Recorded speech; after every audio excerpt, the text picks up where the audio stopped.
Also making the headlines, the cost of living is hitting older people harder than ever. New research finds a substantial increase in the number of over 50s in Scotland facing financial hardship.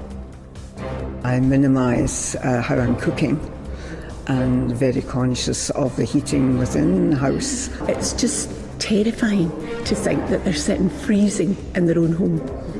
A survey by Age Scotland shows more than 2/5 of Scots over the age of 50 are struggling financially, with some cutting back on retirement savings to get by, as Caitlin Hutchison reports. The women at this line dancing class in Cathcart are finding the spring in their step. With the cost of living on most people's minds, it's a chance to let off some steam and socialise with friends. It's important time for Carol, whose elderly mum recently moved into a care home. Do you know, I'm glad she's in that care home, because when I was visiting her, there was no heating on. She was frightened to put the heating on. She'd stopped cooking. She was frightened to put her oven on, and she was sitting with a blanket.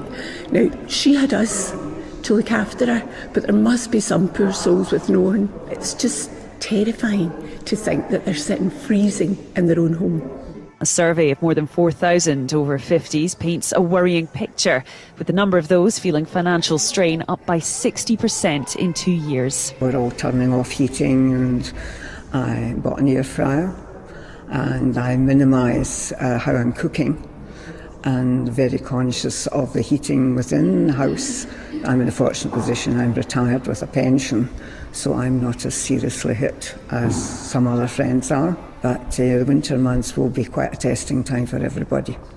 Nearly every single person who responded to Age Scotland was struggling with their energy bills. 3/4 were worried about their supermarket shop, and council tax was also a leading cause for concern.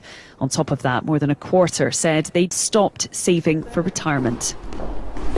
It's not always clear what steps you can take to help with the cost of living, but charity bosses say it's vital older people are claiming every penny they're entitled to, especially as we come into the winter months. Winter fast approaching, we'll all be counting our pennies as well as our steps. Caitlin Hutchison, STV News, Cathcart.